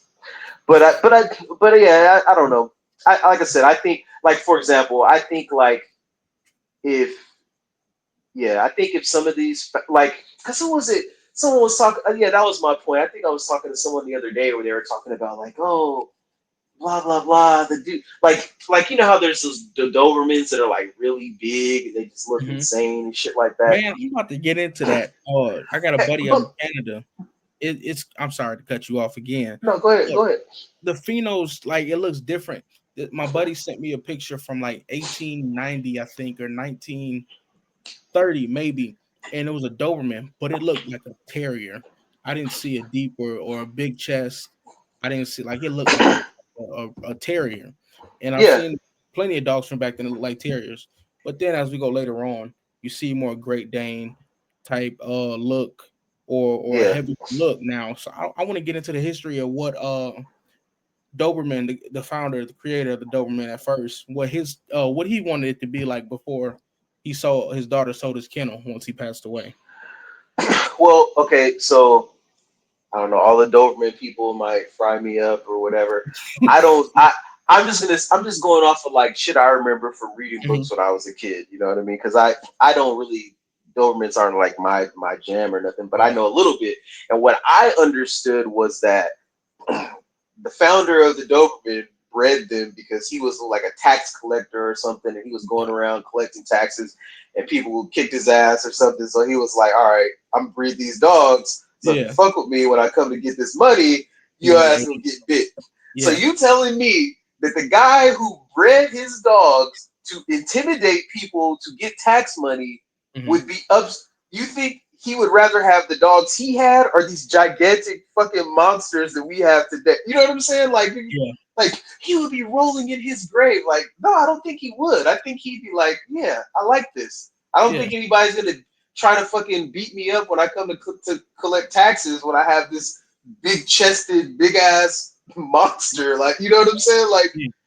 Like I don't know. It's like people sometimes don't really, the shit they say doesn't make sense. Yeah. Like, especially like he's if you're going to collect taxes, I Mm-hmm. knock on your door, hey, I need the money. If I have some scrawny terrier looking dog, Yeah. and the thing is, back then maybe there weren't big dogs because I mean you got to think about it too. Like people probably were barely eating themselves, Yeah. so like So they they couldn't were, be dogs dog. were eating the best, diet. But Right. so like if you have, some scrawny, dogs, or you got some big ass dogs, and let's just say for the sake of our argument, the scrawny dogs will bite, so will these big dogs. They'll Yeah. bite too. Which ones are you going with? I'm going with the ones from Yeah. today. Yep. You know what I'm saying? Like, what are you Yeah. talking about?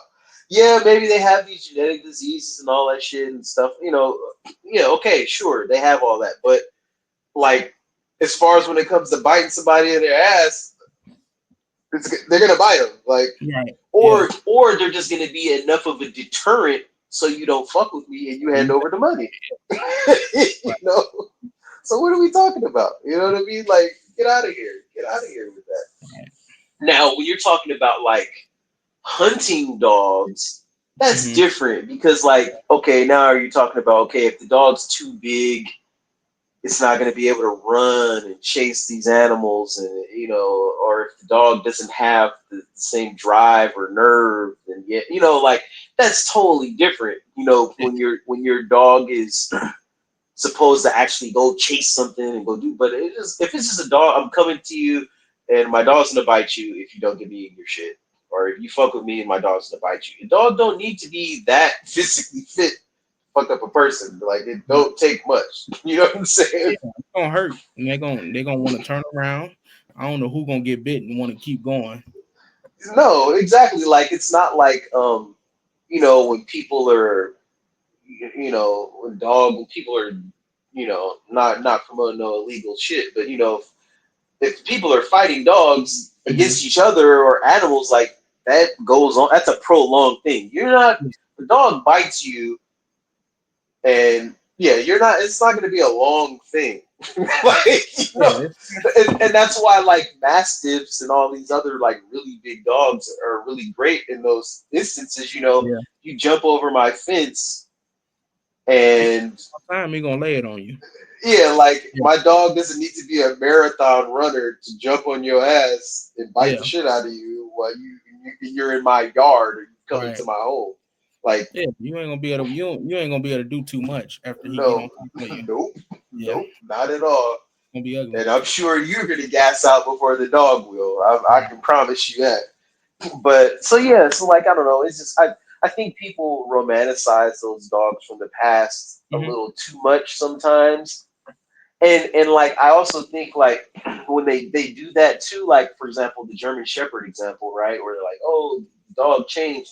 It's like, all German Shepherds today don't look like that though. You know No. what I'm saying? Like, yeah, Yeah. there are the ones with the extreme rears and stuff like that, but like, all of them don't look like that. You could still find a German Shepherd that looks like that picture from 1955. Like, what the Yeah. fuck are you talking about? You know what I'm Right. saying?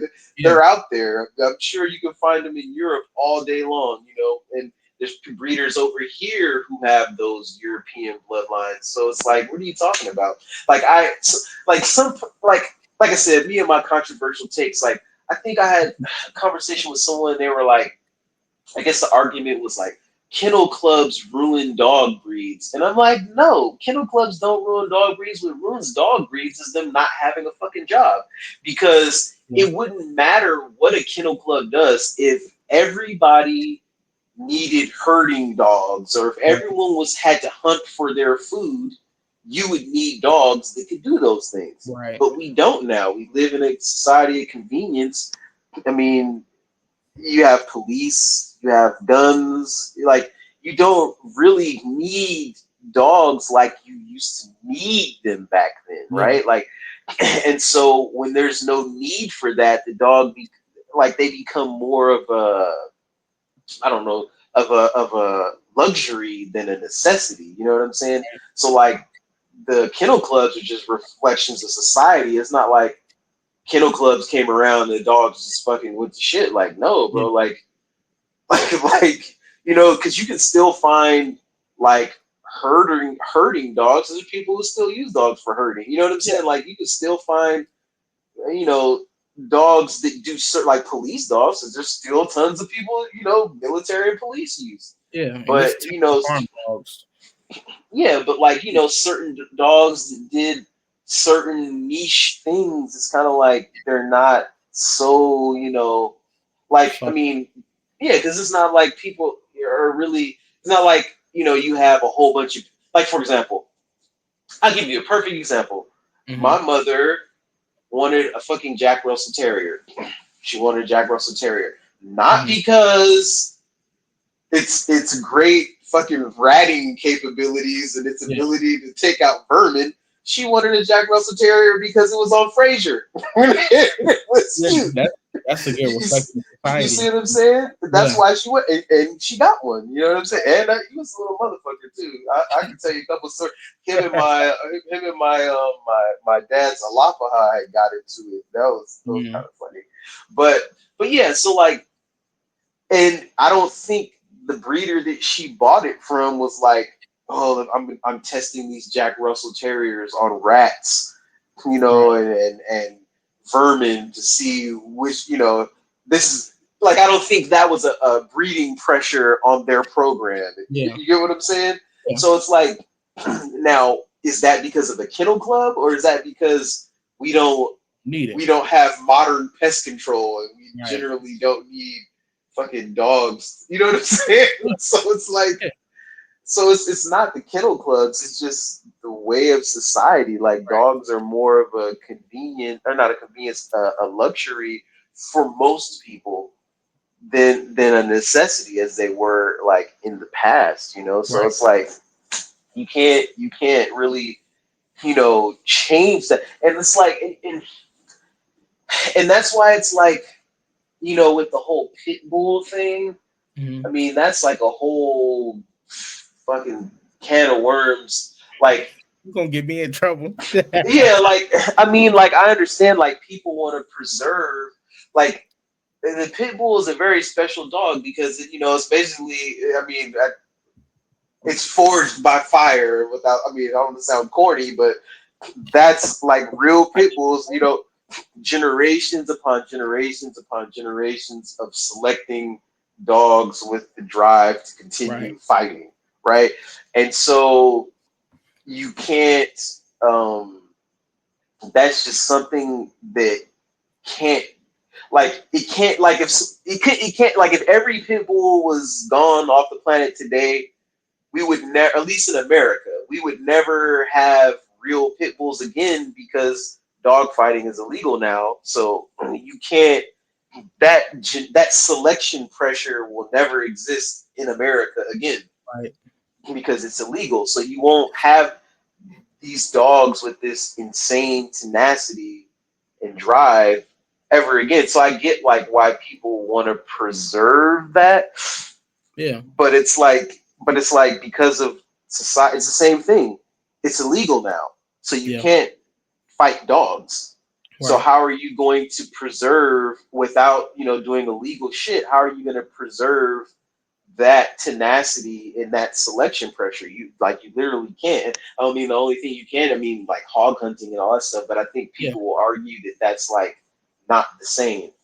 So yeah. So like people. So it's the same thing. Like they'll eventually